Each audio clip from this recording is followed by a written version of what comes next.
ஓம் சாந்தி.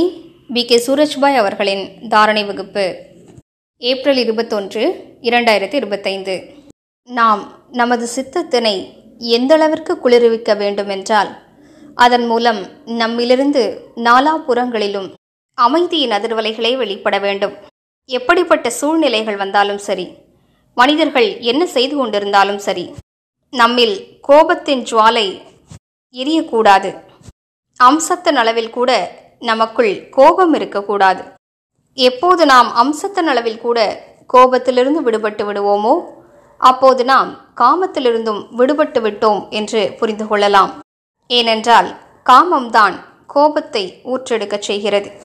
எந்த ஒரு சூழ்நிலை வந்தாலும் பயிற்சி செய்வோம். முதன்மையாக வெளிப்புறமான கோபம் அழிந்துவிட வேண்டும். மேலும் பயிற்சி செய்வோம். மனதில் எழும்பும் கோபமும் நின்றுவிட வேண்டும். பிறர் மீது பழிவாங்கும் உணர்வு, பகைமை உணர்வு ஆகியவையும் அழிந்துவிட வேண்டும். எந்தளவிற்கு நமது கோபம் அமைதியாகுமோ நமது உள்ளார்ந்த சக்திகள் அந்தளவிற்கு அதிகரிக்கும்.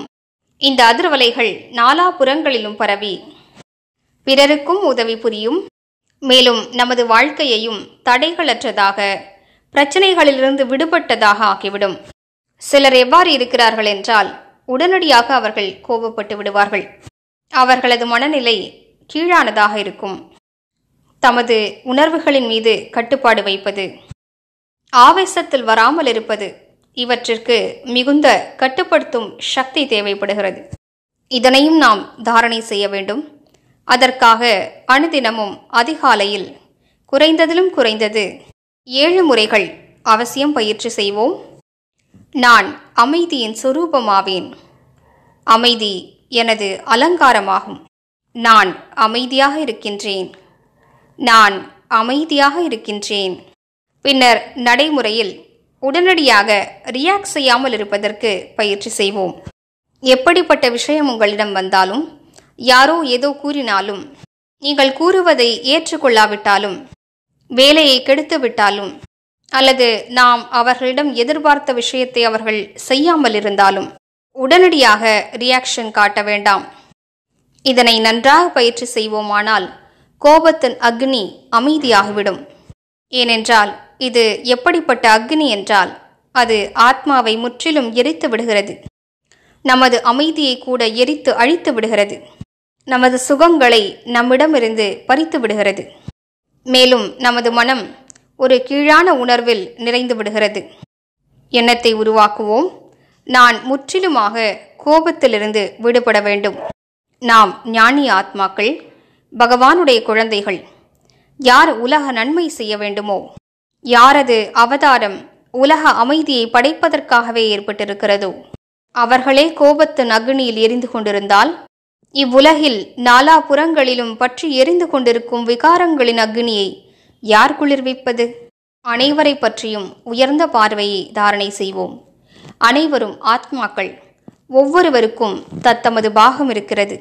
ஒவ்வொருவருடைய புத்தியும் தனிப்பட்டது. சிலரோ நல்ல புத்திசாலியாக இருக்கிறார்கள், சிலரோ குறைந்த புத்தியுடையவராக இருக்கிறார்கள். பலவிதமான ஆத்மாக்கள் இருப்பதுதான் இவ்வுலகிற்கே அழகாகும்.